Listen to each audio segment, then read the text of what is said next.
Bonjour à tous et bienvenue à vous. Nous sommes à Champagne-Mouton pour la 4e manche du championnat de France 24 MX d'enduro. Restez avec nous, on va revivre cette épreuve ensemble.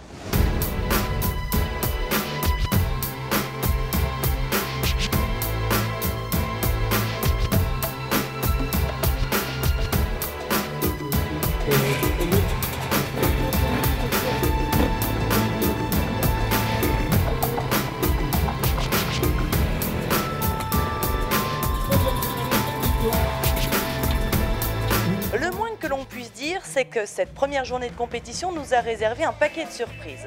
Et chez les juniors, tout d'abord, Vincent Gauthier avait fait sensation en remportant la première spéciale, mais le deuxième tour lui a coûté très cher.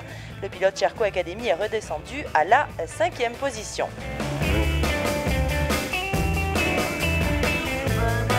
Il a particulièrement mal commencé sa course en pointant au-delà de la 10e position à l'issue du premier tour. Mais l'Auvergnat s'est bien repris. Quentin Deledemolde a signé 2 fois le meilleur temps des juniors. Il boucle cette première journée à la 4e place. Théo Bazerque a longtemps lorgné sur le podium et c'est seulement dans le dernier tour qu'il a arraché sa 3e place. Jérémy Carpentier a souffert de son scaphoïde cassé le mois dernier, mais a serré les dents pour marquer un maximum de points au championnat et assurer son leadership. Il est 2e.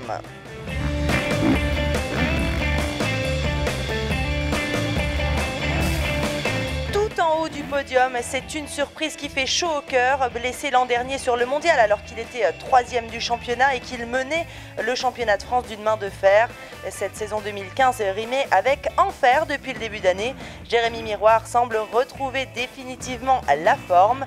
Passé en tête au 2e tour, il retrouve enfin le chemin du podium par une victoire. Je pense que j'ai joué un petit peu de malchance au début. Je suis revenu plusieurs fois, mais à chaque fois je me suis fait mal. Donc le manque de préparation ou l'envie de bien faire, je ne sais pas trop. Là, j'ai eu une trêve un peu plus longue et je me suis posé les bonnes questions avec l'équipe de France. On a fait un programme qui me convient bien, on s'est entendus tous ensemble. Et je pense que le résultat est là, aujourd'hui ça a porté ses fruits et j'en suis content. Maintenant j'espère que la dynamique est lancée et que je finisse sur une bonne note toute cette fin de saison.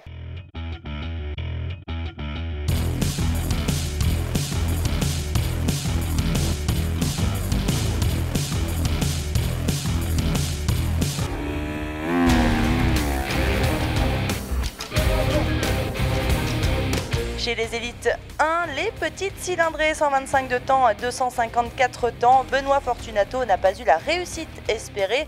C'est lui qu'on retrouve à la 5e place sur la Yamaha.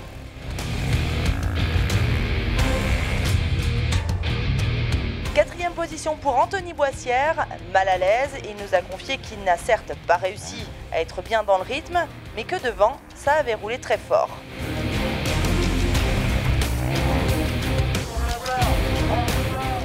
L'une des surprises de cette journée, lui aussi, Loïc Minaudier signe son tout premier podium élite de sa carrière et c'est des étoiles plein les yeux qu'il revient sur sa course. Ça fait maintenant ma 4e saison que je suis en élite et mon premier podium arrive aujourd'hui et ça fait vraiment plaisir. Il y a énormément de travail derrière tout ça, beaucoup de personnes qui me soutiennent et qui m'ont amené jusqu'à ce résultat et ce résultat il est pour toute l'équipe et ça fait vraiment plaisir. J'espère qu'il y en aura d'autres parce que là c'est vraiment magique aujourd'hui.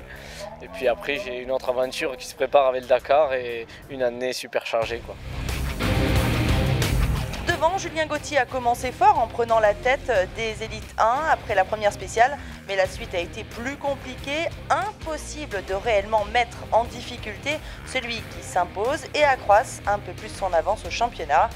Victoire sans appel de Marc Bourgeois qui a remporté 6 spéciales sur 9. Il compte à l'arrivée 26 secondes d'avance sur Julien Gauthier.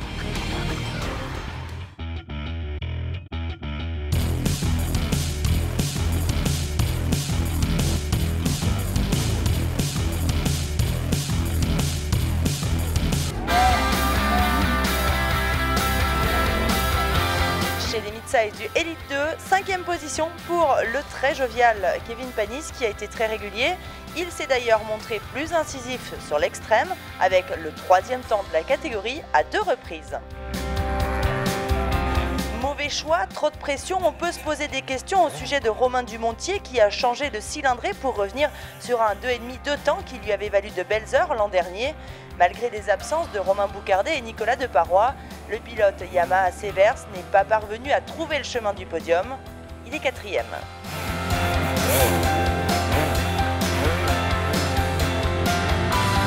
Troisième position pour Pierrick Roncin, le pilote bêta semble le plus étonné de sa performance. Retour de blessure encourageant, il va falloir confirmer demain. Sur la deuxième marche, le leader du championnat, le meilleur pilote français aux derniers 6 jours, l'excellent Loïc Larieux. Mais malgré tout ça, aujourd'hui, c'était trop juste pour aller chercher Jérémy Taroux qui a fait presque le Grand Chelem. Il perd seulement la dernière spéciale, sans doute un peu grisé par la première victoire de la saison qui lui tendait les bras après un début d'année difficile. Le but c'était de prendre une journée ou deux à Pela qui devait normalement rouler. Bon, il n'est pas là, mais là j'en profite, du coup gagner une journée c'est bien pour la marque, pour la moto, pour moi aussi, ça me fait du bien parce que cette année je n'ai pas gagné grand chose. Et puis on va essayer de continuer, il y a le Grand Prix la semaine prochaine, il y a encore une journée demain et voilà, en étant régulier, avec des bonnes sensations et continuer à bien rouler. Ouais.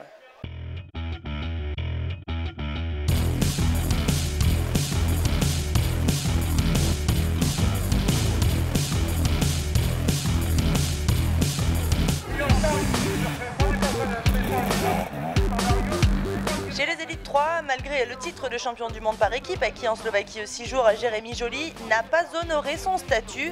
La faute à une chute sur la première spéciale. Blessé, il a surtout voulu sauver des points au championnat, où il est 2e.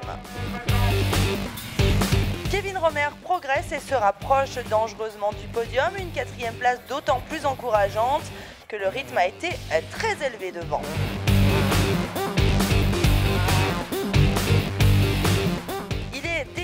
Sa 3e position, le champion de France en titre, Antoine Basset, a pourtant le sentiment d'être rapide, mais il perd du terrain au championnat, car devant la victoire s'est joué dans la dernière spéciale.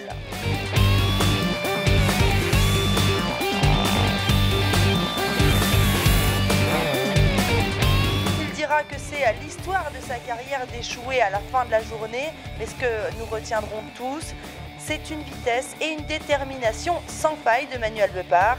C'est lui qui a mené la catégorie Elite 3 jusqu'à la SP9. Là, Mathias Bellino lui a mis le coup de grâce. Leader du mondial, le pilote Husqvarna ne voulait surtout pas s'incliner. Il concède toutefois que Manu a une nouvelle fois imprimé un très gros rythme.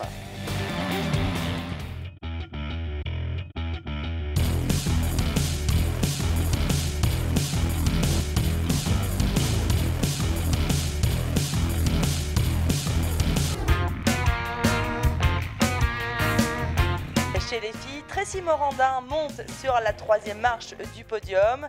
Et juste devant, on retrouve Juliette Bérez qui a mené jusque dans le 2e tour. Mais l'Australienne Jessica Gardiner était plus forte et s'impose avec une vingtaine de secondes d'avance.